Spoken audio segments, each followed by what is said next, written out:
Radio उड़ान की updates लेने के लिए इस चैनल को सब्सक्राइब कीजिए और इस वीडियो को ज्यादा से ज्यादा लाइक कीजिए और शेयर कीजिए। For more info log on to www.radioudan.com। बड़ी खुश दिख रही हो। एक्चुअली बड़े अरसे से सुधा मूर्ति की एक ऑडियो बुक ढूंढ रही थी, आज मिली है। अरे बहुत लकी है तू, हमारे गांव में तो इंटरनेट ही नहीं है। अरे तुम्हें मालूम नहीं, अब ऑडियो बुक सुनने के लिए इंटरनेट की जरूरत नहीं है। नैप दिल्ली ने लॉन्च की है IVR based audio book library Shravan. इतनी लंबी किताब फोन पे कैसे पढ़ेंगे? अरे pause, rewind, next page, next chapter जैसे बहुत से फीचर्स हैं वहाँ। अच्छा, तो मुझे कॉल कहाँ करना होगा? ये नंबर अपनी कॉन्टैक्ट लिस्ट में सेव कर ले, 080-711-75215। लाइब्रेरी की मेंबरशिप भी है कोई? हाँ, सिर्फ नैप दिल्ली की मेंबरशिप ही काफी है। इससे रिलेटेड अगर ज्यादा जानकारी चाहिए तो 8826261166 पर कॉल कर सकती हो। और हाँ, अपना डिसेबिलिटी सर्टिफिकेट रेडी रखना। थैंक्स फॉर द इन्फॉर्मेशन यार, फिर तो मुझे आज ही नैप दिल्ली की मेंबरशिप लेनी होगी। तो अगर आप भी IVR based audio book library का लाभ उठाना चाहते हैं तो आज ही कॉल करें 080-711-75215। या दोस्तों नमस्कार, आदाब, सत श्री अकाल। मैं दानिश महाजन एक बार फिर से प्रोग्राम बदलता दौर में आपका स्वागत करता हूं। प्रोग्राम बदलता दौर में आज हम बात करेंगे बजट की। हम बात करेंगे डिसेबिलिटी पर्सपेक्टिव से इस बजट में हमारे लिए क्या है। जो लोग सोशल मीडिया पे एक्टिव हैं या जिन लोगों ने बजट स्पीच सुनी होगी तो उसमें मोटा मोटा आपको पता चल गया होगा कि इसमें कुछ डिसेबल्ड के लिए नहीं है। क्यों सरकार इतनी इंसेंसिटिव है? इस बार तो हद ये हो गई कि डिसेबल का एक बार भी जिक्र तक नहीं किया गया। तो अब इसके ऊपर हम क्या कहें? तो आज बजट का पोस्टमार्टम करेंगे और समझेंगे अपने एक्टिविस्ट से कि क्या है इसमें और कहाँ हम लोग फेल हो रहे हैं गवर्नमेंट को कन्विंस करने में। हमारा रोल क्या सही दिशा में है, क्या और वाइब्रेंट होने की जरूरत है, चल क्या रहा है सेक्टर में। तो हमारे साथ तीन खास मेहमान हैं। हमारे साथ अन्नावरम सर हैं, असिस्टेंट प्रोफेसर हैं, सोशियोलॉजिस्ट हैं हैदराबाद यूनिवर्सिटी में और डिसेबिलिटी राइट एक्टिविस्ट हैं। हमारे साथ मुरलीधरन सर हैं, जनरल सेक्रेटरी हैं NPRD के, और इनका प्रेस नोट भी आप लोगों ने पढ़ा होगा, हमने भी पढ़ा है और हर बार ये बहुत स्ट्रांगली अपने व्यूज रखते हैं। हमारे साथ पहली बार बदलता दौर डिस्कशन में एबलिनो डीसा जी जुड़ रहे हैं, जो बहुत ही रिनाउंड डिसेबिलिटी राइट एक्टिविस्ट हैं। ये गोवा डिसेबिलिटी राइट एसोसिएशन को रन करते हैं और हर मुद्दे पे अपनी बात रखते हैं। आप तीनों का बहुत बहुत स्वागत। Thank you. Thank you. Muralidharan sir, आपसे शुरू करते हैं। आपका प्रेस नोट भी आया, हमने पढ़ा डिटेल में। ये डिसेबल का जिक्र तक ना होना डिसेबल्ड में, ये कितना चिंता का विषय है? इसको कैसे देखते हैं आप? देखो, जिक्र तो हमारा काफी टाइम से नहीं हो रहा है, ये तो अलग बात है, मगर सरकार ऐसी बजट में जिक्र नहीं हुआ, एक अलग मसला है। बट सरकार थ्रू आउट द ईयर जो है किसी न किसी कारण से हमारे जिक्र अखबारों में आता है, सरकारी मंत्रियों के मुंह में आता है, सेक्रेटरी के मुंह में आता है, कुछ ना कुछ प्रोग्राम्स के द्वारा आता है।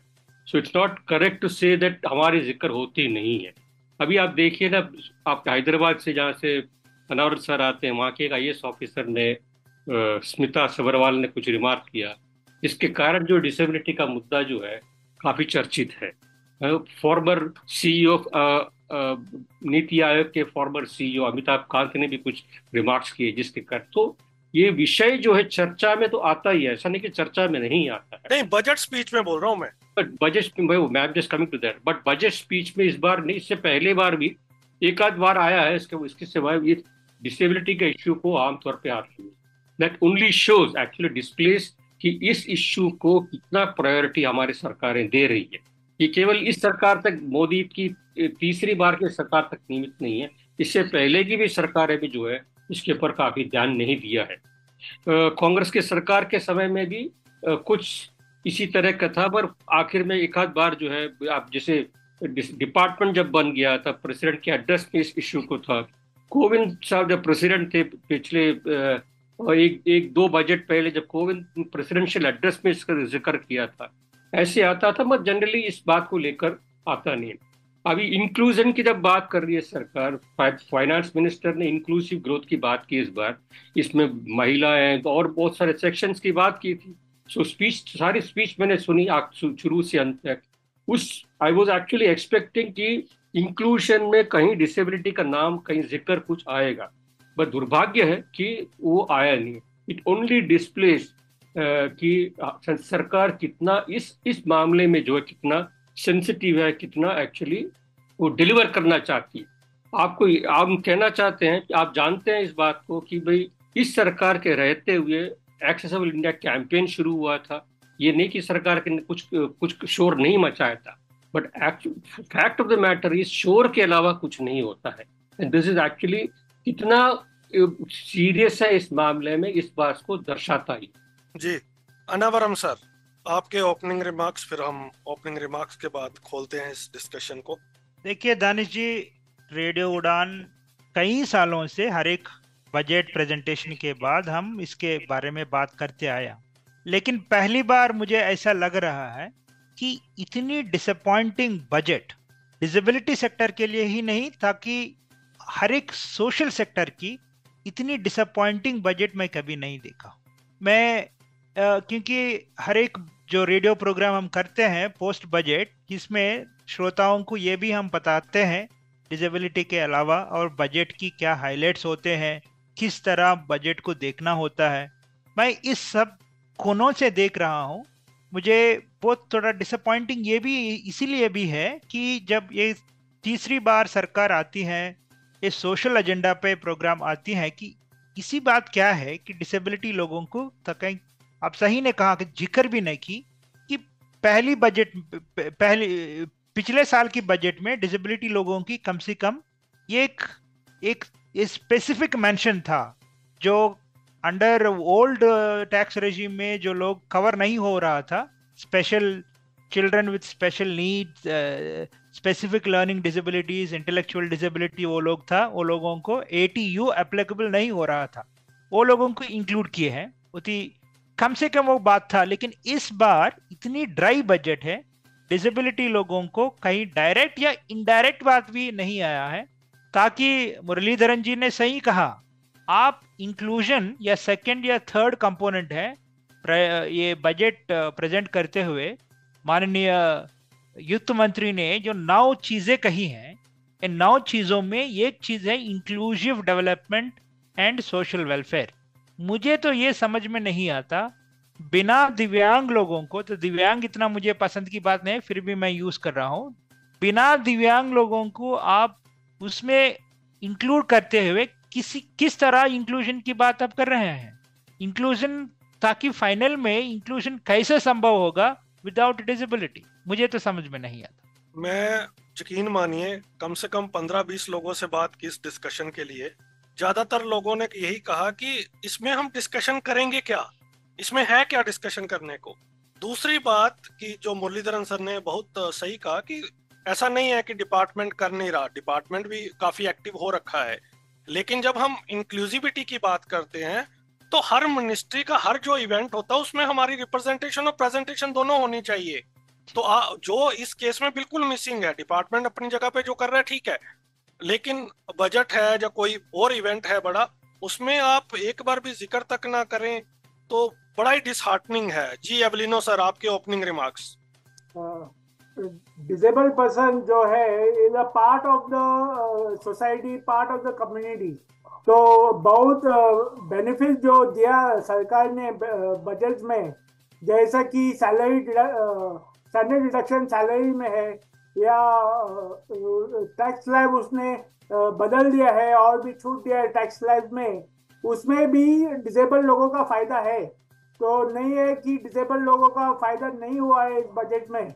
ओके, और दूसरी बात जो मैं कहना चाहता हूँ, अगर इंक्लूजन स्पेसिफिकली नहीं बोला डिसेबल के बारे में बजट में, वो बड़ी बात नहीं है, लेकिन काम होना चाहिए डिसेबल लोगों के लिए। अभी आप बजट एलोकेशन भी आप देखेंगे तो 1200 करोड़ हमारा डिपार्टमेंट को मिला है, और पिछले साल 2-3 साल में देख रहा था उसका भी यूटिलाइजेशन नहीं हुआ है। तो और भी उसको बजट एलोकेशन बढ़ाना चाहिए, ये सही है, लेकिन जो है बजट एलोकेशन उसका भी यूटिलाइजेशन करना भी चाहिए। ये भी हमारी जिम्मेदारी है। हमें भी देखना चाहिए कि ये बजट जो दिया है सरकार ने उसका सही से यूटिलाइजेशन हो जाए।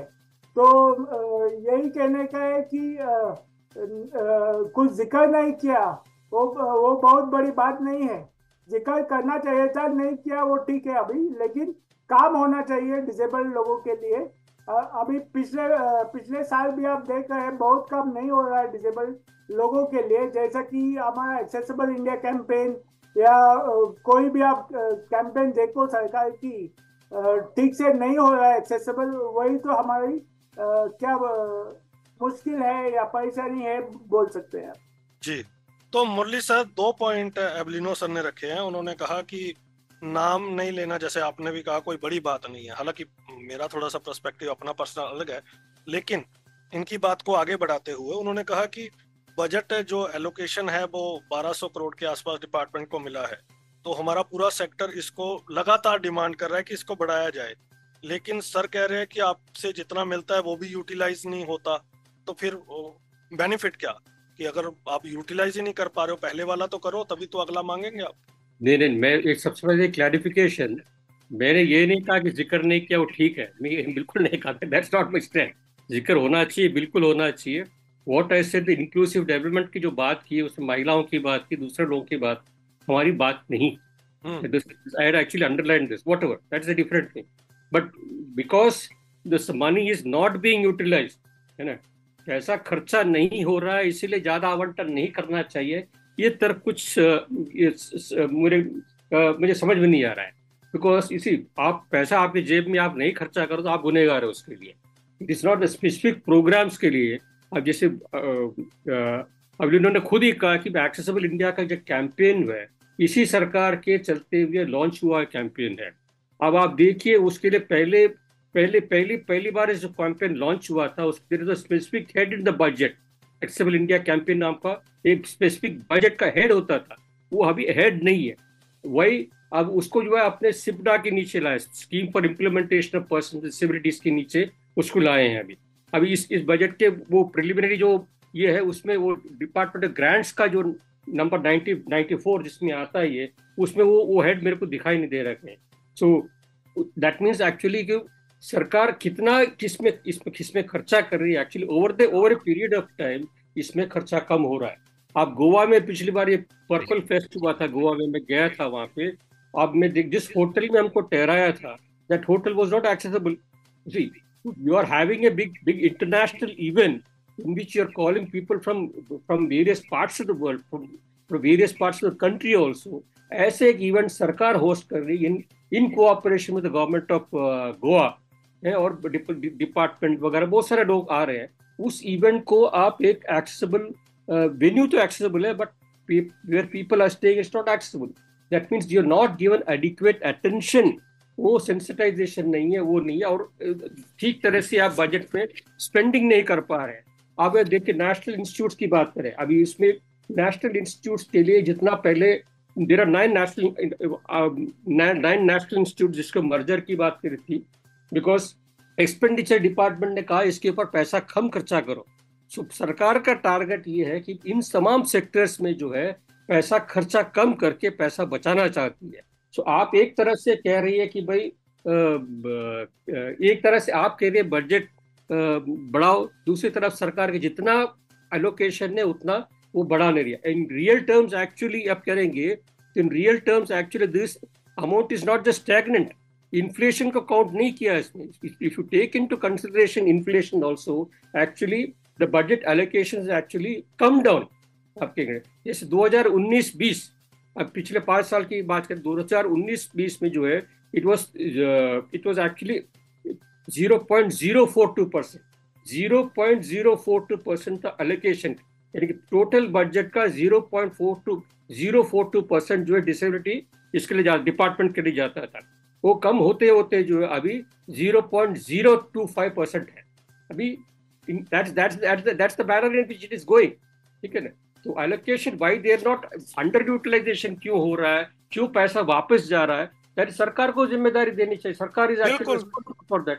तो उसका एक बड़ा कारण है कि एनजीओस ने तो गवर्नमेंट से पैसा लेना बंद कर दिया है, क्योंकि इतना टीडियस है। आप यकीन माने कि सर चकरा जाएगा अगर आप पूरे उसको समझेंगे तो। जहां हमारी सरकार एक तरफ बात करती है कि सिंप्लीफाई करना है चीजों को, तो कभी मैं इस पे बात करूंगा किसी अलग शो में, क्योंकि मेरा क्या एक्सपीरियंस है। तो गवर्नमेंट से फंडिंग लेना भी इतना टीडियस है कि एक्सप्लेन करना ही मुश्किल है।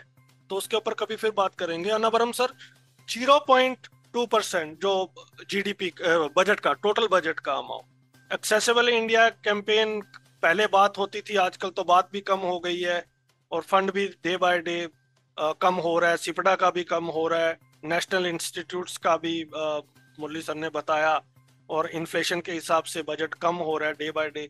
तो ये कितना चिंता का विषय है, और इसको मूवमेंट को तेज कैसे करना पड़ेगा। जैसे सर ने कहा कि ये तो डिपार्टमेंट की जिम्मेदारी है ना, फंड क्यों नहीं यूटिलाइज हो रहा, कारण क्या है। तो इस पर आपके क्या व्यूज हैं? दानिश जी, मैं सही मन से कह रहा हूं, ये बात किसी को भी अभी तक पता नहीं है, चलता है, कम से कम मुझे तो समझ में नहीं आता, या राजनीति का सोच है या ब्यूरोक्रेटिक सोच है, लेकिन एक सिस्टमैटिक असॉल्ट किया जा रहा है। मैं बताता हूं। एक तरफ से आपका नेशनल इंस्टीट्यूट, रीजनल सेंटर जो था, सब शट डाउन करते गए। जहां जहां स्कूल्स हैं उसको इंक्लूसिव स्कूल्स के नाम पर, स्कूल्स जहां जहां सरकार ने चलाती थी उसको मर्ज करते गए। आप ये तरह से जो एक्सपेंडिचर लोगों की कवर करनी थी वो सेटअप्स पूरा शट डाउन करते गए, क्लोज करते, बंद करते गए, और दूसरी तरफ से कहते हैं पैसे खर्च नहीं हो रहा है। ये कैसे होगा? आपकी सेटअप जो खर्च होने का जो तरीका था, जो इंस्टीट्यूशनल सेटअप था, वो तो आप खत्म करते जा रहे हो। बिल्कुल। अब किस ऐसे नहीं है कि आपको ये पता नहीं है, ये डेलिबरेट अटेम्प्ट है। और दूसरी बात अंदर की लोग आप जरूर बताएंगे आपको। आप भी हम जरूर, ये अगर सरकार को पूछें, आप हमको 1200 करोड़ दिए हैं, ठीक है, डिपार्टमेंट की। इस 1200 करोड़ में दिसंबर से पहले कितने आप रिलीज किए हैं? एक कहीं डिपार्टमेंट को एलोकेट करना ये एक बात है, लेकिन एलोकेट जो किए हैं सर पैसे, उस पैसे को रिलीज करना दूसरी बात है। जहां तक मेरे पास इंफॉर्मेशन है, सिर्फ डिपार्टमेंट ऑफ डिसेबिलिटी वेलफेयर की नहीं है, हर एक डिपार्टमेंट की बात यह है, कम से कम 60 to 70% of the amount is never released before December November में डिपार्टमेंट लोगों को कहा जाता है आपकी इतने पैसे हैं। आप पहले हर एक क्वार्टर में, हर एक 3 महीने में एक बार आप रिलीज करते जाएं, तो डिपार्टमेंट को लगता है कि हमारे पास इतना पैसे है, हम इसको प्लान करेंगे। जब नवंबर तक आपके पास पैसे ही नहीं है तो प्लान कैसे करेंगे? आप दिसंबर में कहां से खर्च करेंगे? आप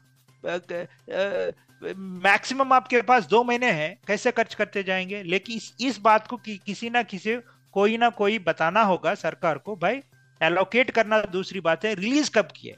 जब आप जून या जुलाई में आप रिलीज करेंगे कम से कम 30% और 40% ऑफ द अमाउंट, तब डिपार्टमेंट प्लान करने की एक चांस होती है, और नहीं हो रहा है।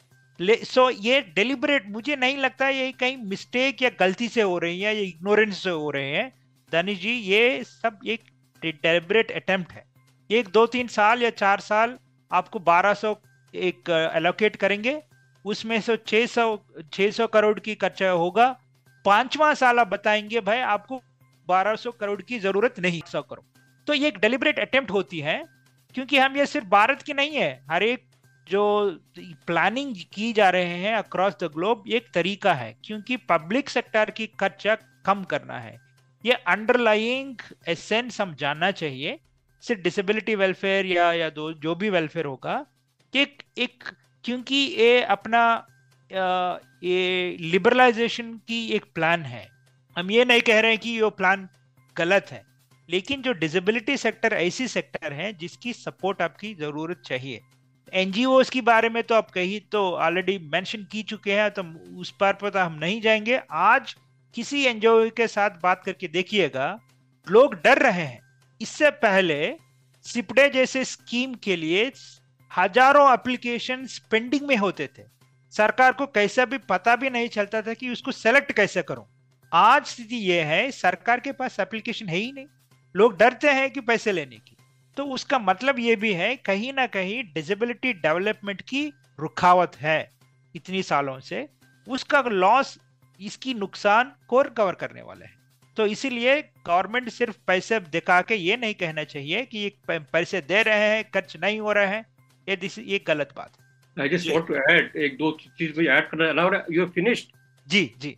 I just want to add, you see, ये एक्सपेंडिचर की बात करते वैसे मैंने पहले नेशनल इंस्टीट्यूट की बात की, जो एक्सपेंडिचर डिपार्टमेंट ये कहती है कि भी आप एक्सपेंडिचर कम कीजिए, एंड बिकॉज एक्सपेंडिचर रिड्यूस करना है, इसीलिए इन इंस्टीट्यूट्स को जो है मर्ज कीजिए।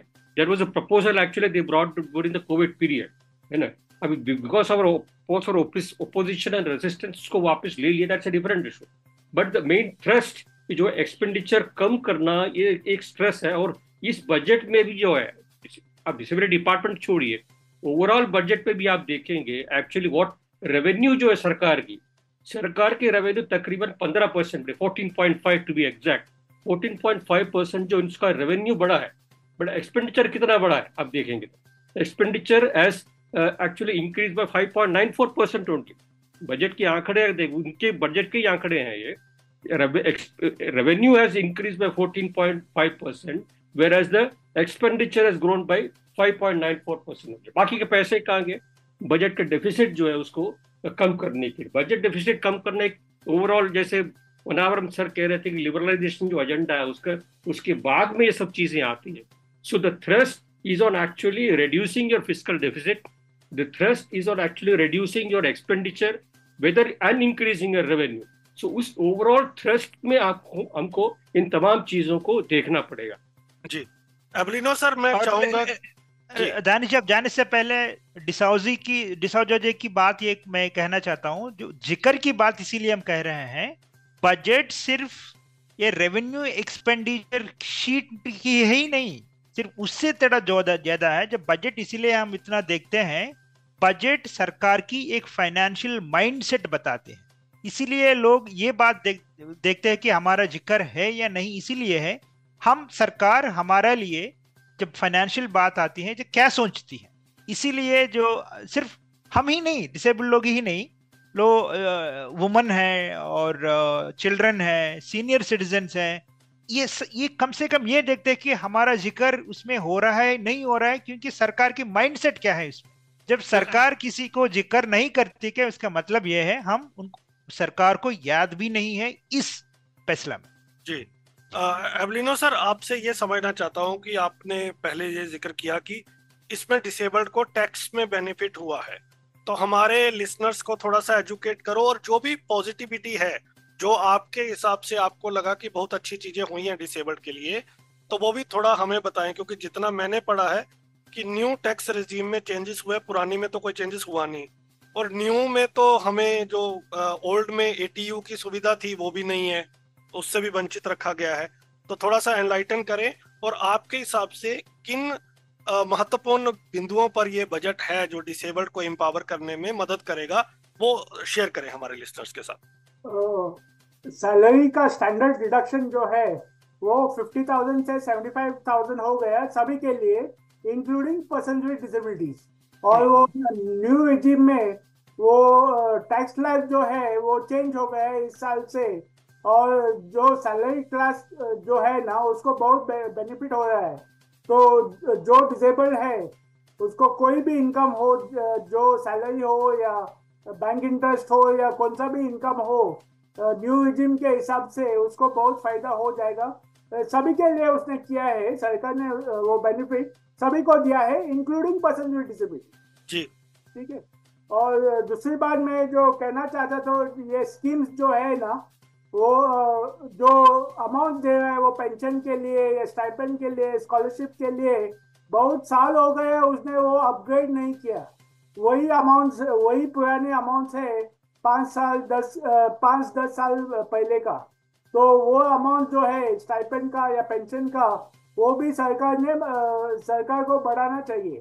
और दूसरी बात, जो बजट हम बात कर रहे हैं सिर्फ डिपार्टमेंट की बजट की, लेकिन एजुकेशन के बजट में या स्किल डेवलपमेंट के बजट में उसमें भी डिसेबल्ड लोगों के लिए कुछ होगा, तो वो उसका भी लाभ हमको उठाना चाहिए, और वो उसका भी लाभ हमको उठाना चाहिए।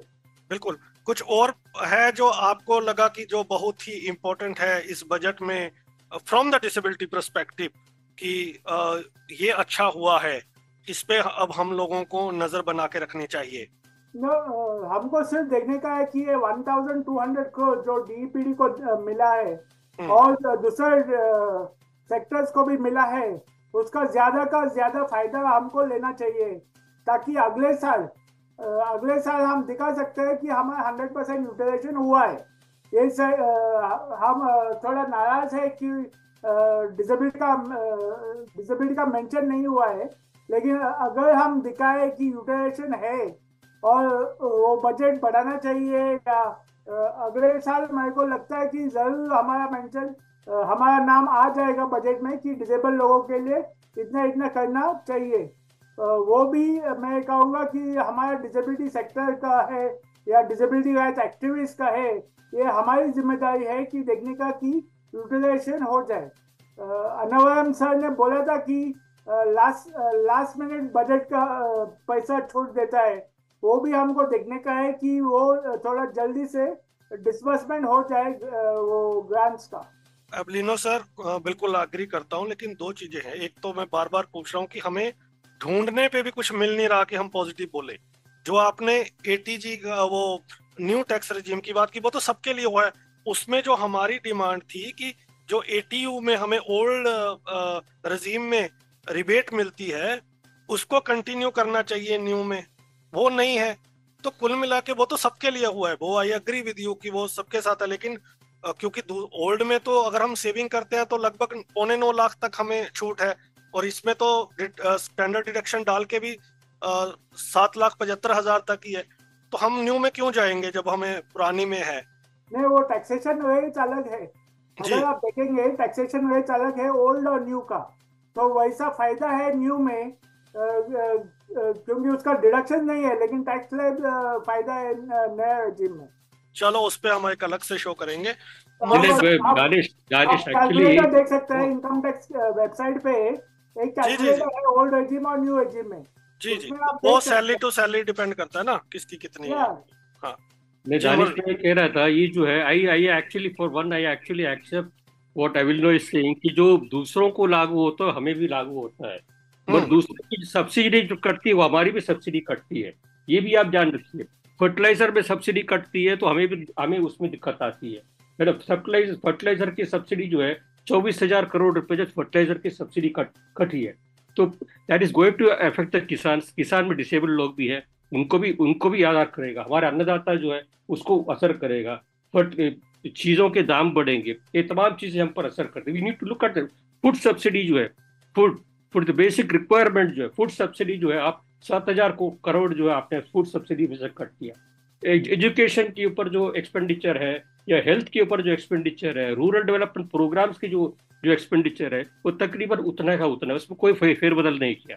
हम केवल हमारे जो डिपार्टमेंट में कितना बजट है उसको ही देखते हैं, मगर ओवरऑल जैसे अगली लोग कहते हैं कि बाकी तमाम चीजें भी जो है हमें देखने की जरूरत है। Unless we get look into all that we don't get an entire picture of this. हम केवल हमारे चीजें हमारे डिमांड्स को देख कर ही तमाम चीजें ये करा जाएगा।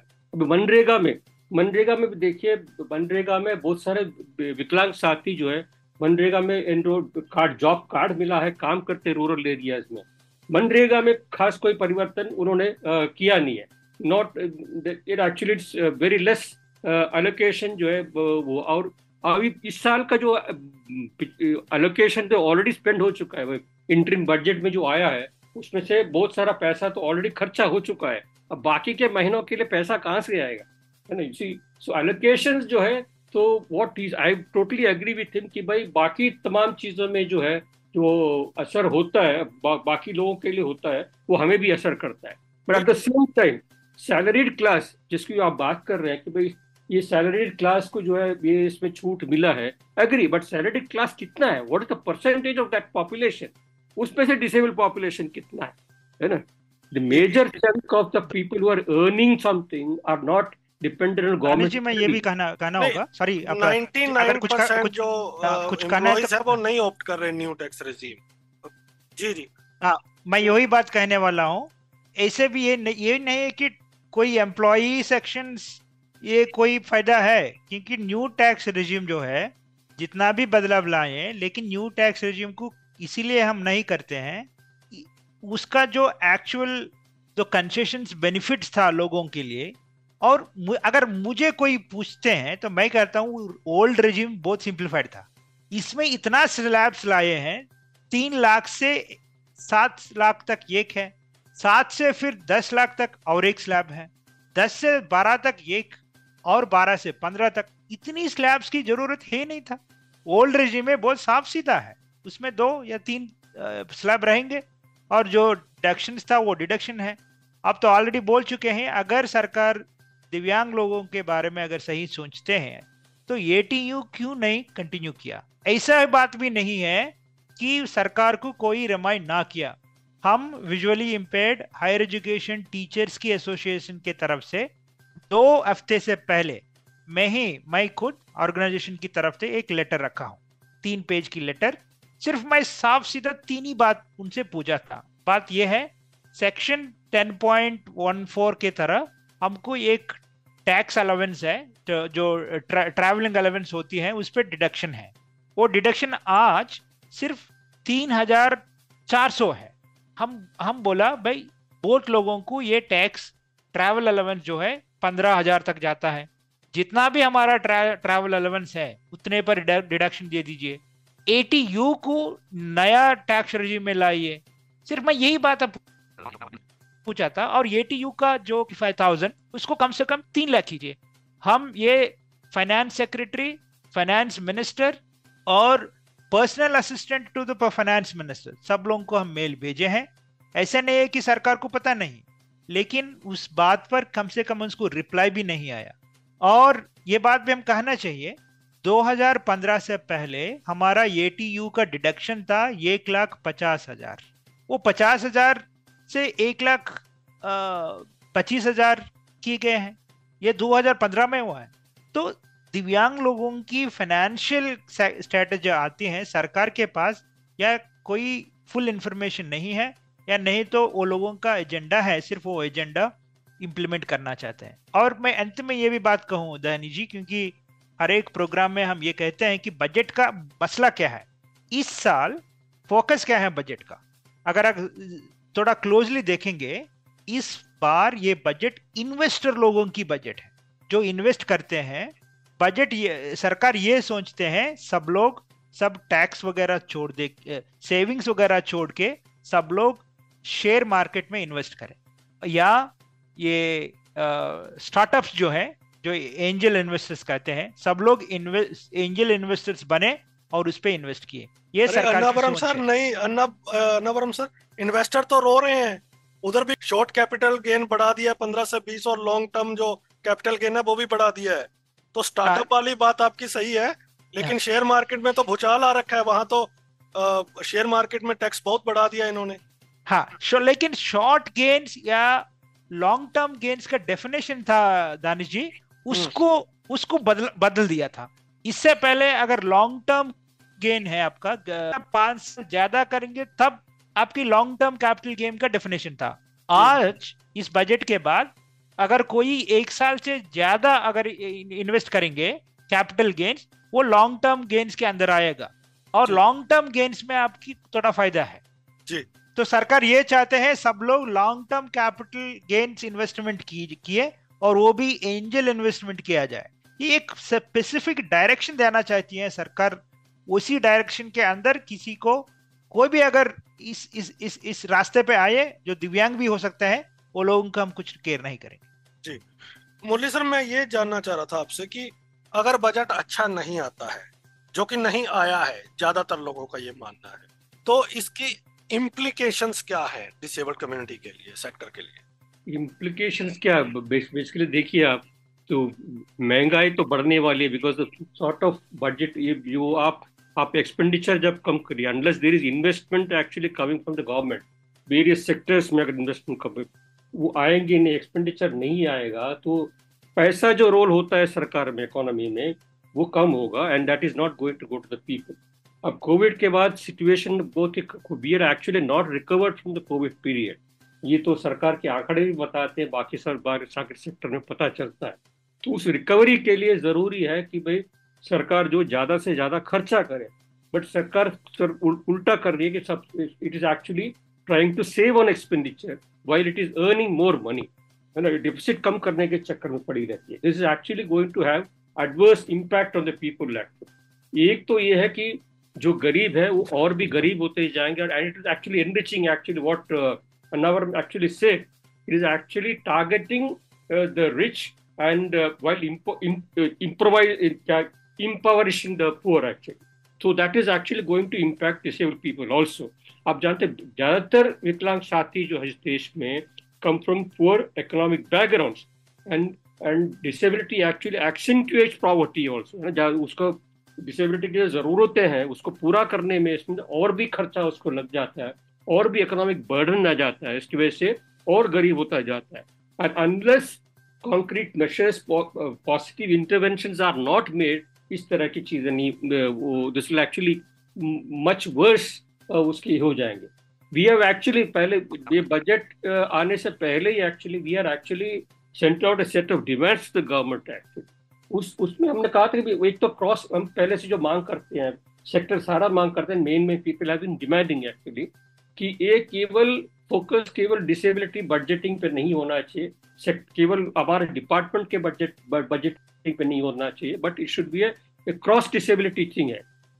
क्रॉस डिसेबिलिटी तमाम जेंडर बजटिंग जैसे होता है, तो उस तरह डिसेबिलिटी बजटिंग भी होना चाहिए, और 5% एलोकेशंस अक्रॉस मिनिस्ट्रीज होना चाहिए।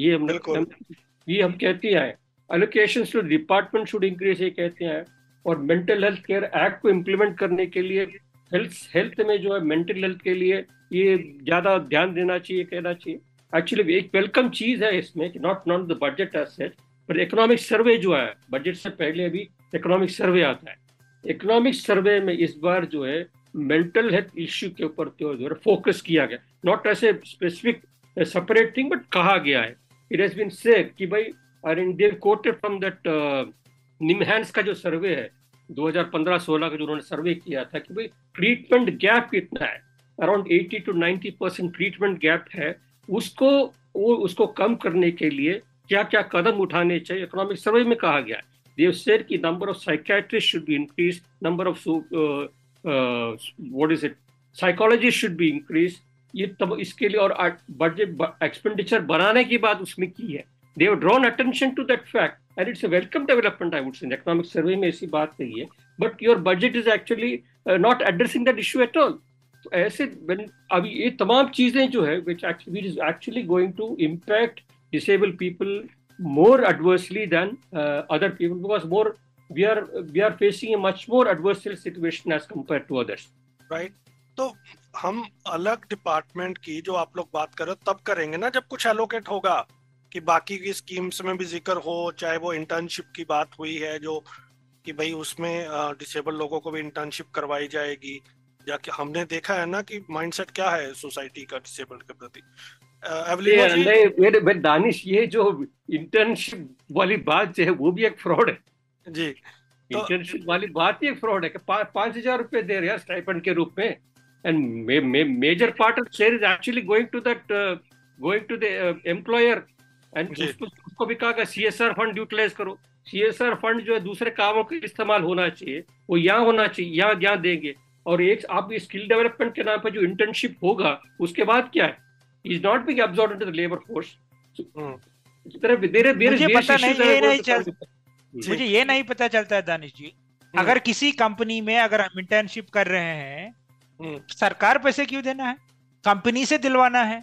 जब पैसा खर्च करना है सरकार को वहां का बिना खर्च करके, अब जहां जिस लोगों का रिस्पॉन्सिबिलिटी है उस रिस्पॉन्सिबिलिटी आप क्यों ले रहे हो, ये तो समझ में ही नहीं आता। सो ये एक ऐसी स्थिति बन गई है आज कि जहां सरकार ने इसे लगता है कि तय कर ली है कि जिसको पैसा देना है उसको ही हम देंगे। एग्जैक्टली। एवेलिनो सर, मैं ये जानना चाहता हूँ आपसे, आपने खुद कहा कि पेंशन एक एनपीआरडी कब से डिमांड कर रहा है। 2011 से जो सेंट्रल गवर्नमेंट का पेंशन का शेयर है वो 300 रुपये से बढ़ा नहीं है, तो आपने कहा कि इसको बढ़ाना चाहिए, और ये डिमांड है 11 से लगभग 13 साल हो गए, और इन्फ्लेशन का डेटा कहाँ पहुंच गया है।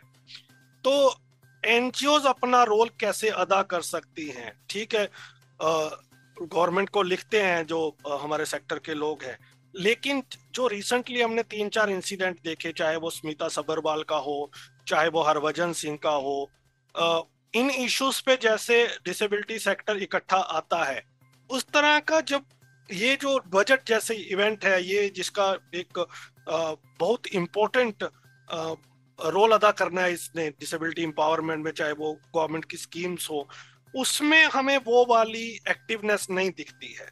तो आपको लगता है कि हर बार हर साल हम ये जिक्र करते हैं, इन इवेंट्स पे यूनिटी कहाँ है डिसेबल सेक्टर की? क्या हमें फर्क नहीं पड़ता कि जो आना है, जहाँ हमने मान लिया है जो आना है वही आना है? नहीं, हमको यूनिटी रखना चाहिए। अभी भी आप देखेंगे तो यूनिटी नहीं है डिसेबिलिटी सेक्टर में। तरह तरह के दिव्यांग का एसोसिएशन है और एक साथ हम नहीं आते हैं कोई मुद्दे के लिए, और वो यूनिटी सब डिसेबिलिटी सेक्टर में होना चाहिए। अगर हम सरकार से और भी मांग करें और भी चाहते हैं हम सरकार से, ऑल इंडिया लेवल या स्टेट लेवल में भी हमारा यूनिटी होना चाहिए। कौन सा भी स्टेट में आप देखो या सेंट्रल लेवल में आप देखो, तरह तरह का दिव्यांग का एसोसिएशन है, डिसेबिलिटी वाइज एसोसिएशन है, तो वो हो सकता है, लेकिन जब कोई इशू है हम एक साथ तो जुड़ना ही चाहिए जी। और पेंशन की बात जो हम कर रहे हैं, थोड़ा स्टेट्स ने ऑलरेडी बढ़ाया है पेंशन, जैसे कि तेलंगाना में बढ़ाया है पेंशन। अभी गोवा में भी हम बढ़ाने वाले हैं पेंशन, 6,000 होने वाला है गोवा में। तो बाकी का भी स्टेट्स में हो सकता है और सेंट्रल गवर्नमेंट भी हो सकता है वो पेंशन बढ़ाए, लेकिन हम सब एक साथ आना चाहिए। बिल्कुल नहीं, स्टेट तो बढ़ा रही है। आई थिंक तेलंगाना ने तो रिकॉर्ड बनाया है 15,000 रुपया पेंशन करके। लेकिन जो आंध्र प्रदेश ने, हाँ, तो आंध्र प्रदेश ने तो रिकॉर्ड बनाया है और दैट्स वेरी वेलकमिंग स्टेप। तो लेकिन सेंटर का शेयर यूं का त्यों है? स्टेट्स तो कर रही हैं, गोवा का भी वेलकमिंग मूव है अगर हो जाता है तो। मुरली सर, क्लोजिंग कमेंट और ये पेंशन वाले इशू पे भी आपके मैं विचार चाहूंगा, और साथ ही साथ बजट को लेके सेक्टर यूनाइटेड क्यों नहीं है? इवन बात भी नहीं करते, नोबडी वांट्स टू टॉक। मतलब जो आप सीनियर लोग हों वो तो करते हैं, लेकिन अगर हम यूथ में कहें या सीनियर्स में भी कुछ ही लोग हैं जो बजट के ऊपर बात करते हैं। जनरल डिस्कशन का मुद्दा ये नहीं बनता है, ऐसा क्यों और कब तक रहेगा? दानिश, केवल बजट तक सीमित नहीं है ये। आपकी बात आप बिल्कुल सही कह रहे थे जब कह रहे थे कि भाई ये जो स्मिता सबरवाल के इशू को लेकर जो है लोग काफ़ी शोर मचा रहे थे, अमिताभ कांत के इशू को लेकर जो लोग शोर मचा रहे थे, हरभजन सिंह के इशू को लेकर जो लोग शोर मचा रहे थे, मगर बजट जैसे चीज़ जो हमारी ज़िंदगी के बारे में, हमारे सब तमाम चीज़ों के बारे में तय करती है, हम कैसा ज़िंदगी काटेंगे इसके बारे में तय करती है, हम क्या खाएंगे, क्या पिएंगे, क्या पहनेंगे, तमाम चीज़ें जो तय करती है, उसके बारे में चर्चा क्यों नहीं? उसके बारे में अगर कम आवंटन हो रहा है तो उसका विरोध क्यों नहीं? मुद्दा ये है दानिश की, ये केवल ये बजट तक सीमित नहीं है। बहुत सारे चीज़ें आप देखिए, दिस इज ये हरभजन का एक्शन है, दूसरे के एक्शन आउटरेजस हो सकता है, but that is not life. आपकी जिंदगी को उस तरह से बर्बाद नहीं कर सकता, उस तरह से आपको इम्पैक्ट नहीं कर सकता जितना आपका बजट इम्पैक्ट करता है। और भी बहुत सारे इश्यूज है, but the issue is, the main issue is कि डिसेबिलिटी मूवमेंट इस देश का जो है अपोलिटिकल, अपने आप को अपोलिटिकल मानता है, अपने आप को पॉलिटिक्स से दूर रखना चाहता है। पॉलिटिक्स में जब बात करता हूँ मैं दलगत राजनीति की बात नहीं करता हूँ, but you have to take stands. Actually आप इकोनॉमिक इश्यूज पे स्टैंड लीजिए, दूसरे इश्यूज पे स्टैंड लीजिए, आप वो स्टैंड लेते नहीं हैं। एंड आप एक तरफ से डिमांड करेंगे कि भाई हमें रिजर्वेशन चाहिए, लोकसभा में रिजर्वेशन चाहिए, उसमें पंचायत में रिजर्वेशन चाहिए, असेंबलीज में रिजर्वेशन चाहिए। आप पॉलिटिक्स में पार्टिसिपेट तो नहीं करते हैं, तो फिर कहाँ से आपको रिजर्वेशन मिलेगा? Exactly. So the issue is you have to be political. I'm not saying that you have to identify yourself with any political party. No, you have to take political stance. You see, मैंने दिसंबर 3, 2023 को जो हमारे NPRD के हमने we had issued a longish sort of not statement but an appeal and drawing attention to issues that people with disabilities are facing in Gaza. है ना, कितना हो रहा है, क्या हो रहा है, पैलेस्टाइन इश्यू और ये तमाम चीजों को लेकर था। एक ग्रुप में से तो मेरे को तो निकाल दिया उन्होंने बात, एक्सेस इंडिया ग्रुप है, आप भी उसके मेंबर होंगे। मेरे को पहले भी कुछ चीजों के ऊपर जो वार्निंग देके फिर आखिर में मेरे को इंडिविजुअल नाम भी निकाल दिया पहले, उसके बाद जो हमारा NPRD को भी जो उस मेलिंग इससे हटा दिया। So you have to be actually when you people, आप जानबूझ के एक सेक्शन जो है आपको अपोलिटिकल रखने की एक कोशिश करती है। वी आर ऑपोजिट, हम तो कहते हैं कि भाई you have to talk about this issues, under you talk about this issues आपका कॉन्शियसनेस भी बढ़ेगा नहीं। whether you're from the Congress party or Communist party or BJP is immaterial, but please talk about these issues. इस issues को जब तक बात नहीं करेंगे तो you won't be able to distinguish between good and bad, है ना। इन तमाम चीजों के ऊपर जो है ये issues तभी डिबेट में आएंगे, ये इशू डिसेबिलिटी को जो है, otherwise it will all about be थोड़ा कंसेशन इधर मिल गया, थोड़ा इस सिस्टम के अंदर का एडजस्टमेंट जो है, इसके अंदर हमें क्या मिल सकता है वो उसी को लेकर इससे आगे बढ़ने की बात को अगर करना है तो you have to politicise the movement itself. बिल्कुल, मैं कई लोगों से सर जो यंगस्टर्स हैं मैं बात करता हूँ, मैं उनको कहता हूँ कि तुम इतना अच्छा लिखते हो अपनी पोस्ट वगैरह, तुम इन मुद्दों पर बात क्यों नहीं करते।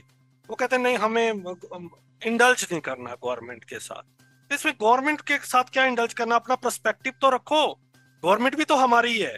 तो रेडियो उड़ान पे ही हम यंगस्टर्स में से लाउड एंड क्लियर हर मुद्दे को डिबेट करते हैं और इस पे आवाज उठाते हैं। और मैं अपील करना चाहता हूँ जो यंगस्टर हैं कि आप, जैसे मुरली सर ने कहा, बहुत इंपॉर्टेंट कहा कि अगर आपको हिस्सा बनना पड़ेगा सिस्टम का, अगर आप उस सिस्टम से कुछ चाहते हो तो।